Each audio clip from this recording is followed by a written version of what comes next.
బాలు ఏంటమ్మా? ఏంటంటావేంట్రా? ఆ విష్ణుగాడు నోటుకొచ్చినట్టు మాట్లాడుతూ ఉంటే ఏం మాట్లాడకుండా ఇక్కడికొచ్చి ఒంటరిగా బాధపడుతున్నావా? మరేం చేయను?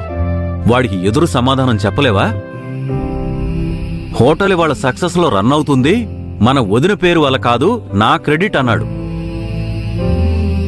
సరే, క్రెడిట్ వాణ్ణే తీసుకొని నువ్వెంత కష్టపడుతున్నావు, అన్ని దగ్గరుండి ఎంత చూసుకుంటున్నావు, దాన్నైనా గుర్తించాలిగా.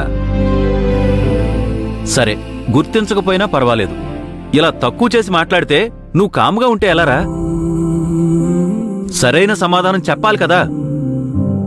నువ్వు ఏమైనా మాట్లాడు కాని ఎలా పడితే అలా మాట్లాడితే ఊరుకోను అని చెప్తే వాడు సైలెంట్ అవుతాడు కదా. వాడు మాట్లాడింది తప్పు అనడానికి, నాకు ఎదురు సమాధానం చెప్పడానికి నాకు ఎంతసేపు మావా? కానీ వాడిని ఎదిరిస్తే నేను మావయ్యని ఎదిరించినట్టు అవుతుంది. వాడిని నిలదీస్తే నేను అత్తయ్యని ప్రశ్నించినట్టు అవుతుంది. అందుకే పని నువ్వు చెయ్యి, పెత్తనం వాడు చేస్తాడు. వాడి ఇష్టం వచ్చినట్టు మాట్లాడుతూ ఉంటాడు. నువ్వు అక్కడ ఏం మాట్లాడకుండా సైలెంట్గా వచ్చి ఇక్కడ బాధపడుతూ ఉండు. ఏమైందంజీ? బావకి క్లాస్ తీసుకుంటున్నట్టున్నావు. ఇలా క్లాస్ తీసుకుంటేనే కొంచెం మారతాడేమోనని. మావా ఇంకొదిలి. ఏమైందంజీ? ఆ విష్ణుగాడు వీణ్ణి పట్టుకుని నోటుకొచ్చినట్టు మాట్లాడాడు.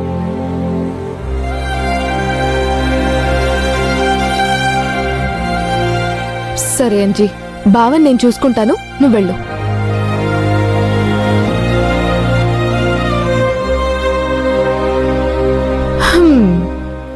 ఇదివరకు విష్ణు నన్నేమైనా అంటే నేను బాధపడుతూ ఉంటే నా దగ్గరికొచ్చి నువ్వే ఓదార్చేవాడివి.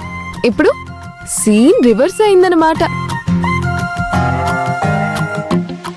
చూడు బావా, ఎదుటి వాళ్ళు మన విలువల్ని తెలుసుకోలేకపోయినా పర్లేదు, కానీ విలువ లేకుండా మాట్లాడితే మాత్రం భరించాల్సిన అవసరం లేదు.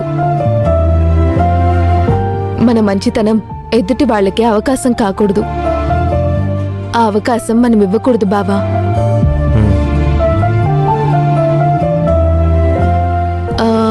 సరే, నేనెన్ని చెప్పినా నీ బాధ తగ్గదనుకో, కానీ నీ బాధని ఒక్క నిమిషంలో మాయం చేయనా?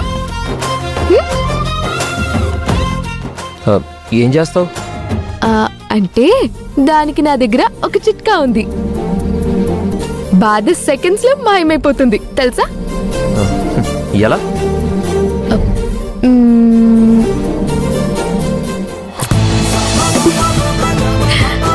ఇలా.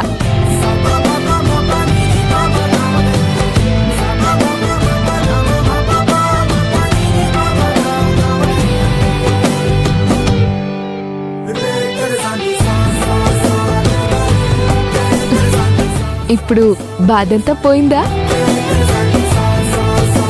ఏయ్, పోయింది కదా?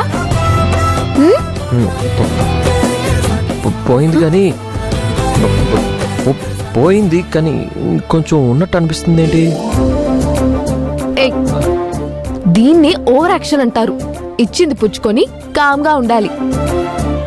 మిగతా బాధపోవడానికి నేను నిన్ను ముద్దేమని అడగడం లేదు. మరి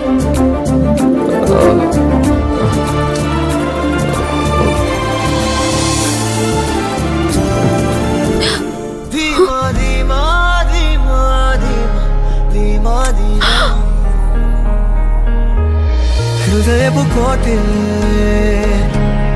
దోచేసవే, ఇకపై నువ్వే నాకు మరణివే.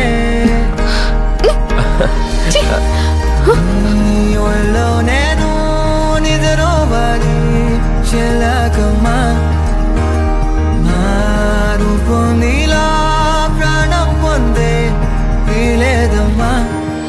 ధీమా ధీమా ధీమా ధీమా ధీమా ధీమా ధీమా ధీమా ధీమా ధీమా ధీమా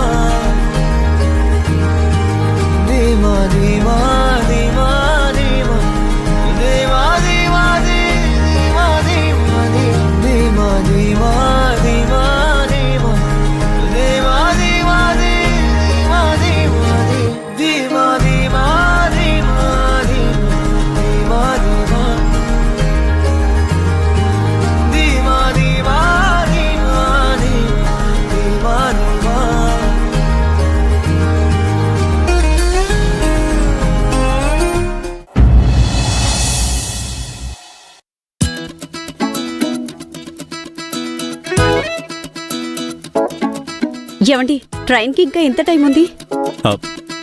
అరగంటే ఉంది, త్వరగా కానీ. జేమి, నువ్వు నాతో పాటు రావచ్చు కదా. ఆవిడ నాకు పిన్ని అంటే నీకు అమ్మమ్మే. కాదండం లేదమ్మా, కానీ నేను చదువుకోవాలి. పైగా వాళ్ళెవరో సరిగ్గా నాకు తెలియదు కదా. నువ్వు వెళ్తున్నావుగా, వెళ్ళిరా. పోనీ నన్ను రమ్మంటావా?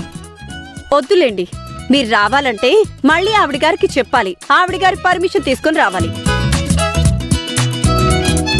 ఏం అవసరం లేదు, నేను వెళ్ళొచ్చేస్తాను.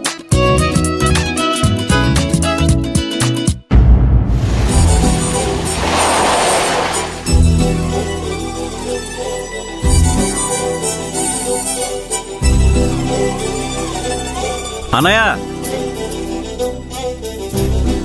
అనయ్య, ట్రైనింగ్ టైం అవుతుంది. ఎక్కడికి రా? లలిత వదిన ఊరికి వెళ్తుంది పెద్దమ్మా. రైల్వే స్టేషన్కి తీసుకుని వెళ్తున్నా. ఊరా? ఎందుకు?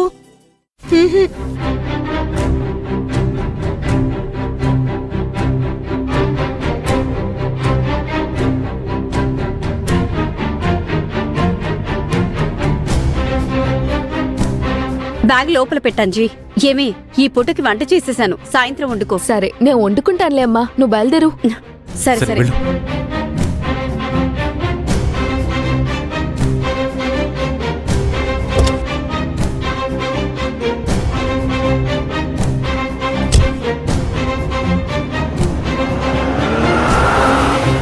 ఎక్కడికి వెళ్తుందిరా అది? అమ్మా, వాళ్ళ పిన్నుంది కదమ్మా, చిన్నప్పుడు వాళ్ళ దగ్గరే పెరిగింది కదా లలిత. అవునవును, అప్పుడప్పుడు మన ఇంటికి కూడా వచ్చేది కదా. ఆవిడే ఇప్పుడు కాలం చేశారట. అయ్యో,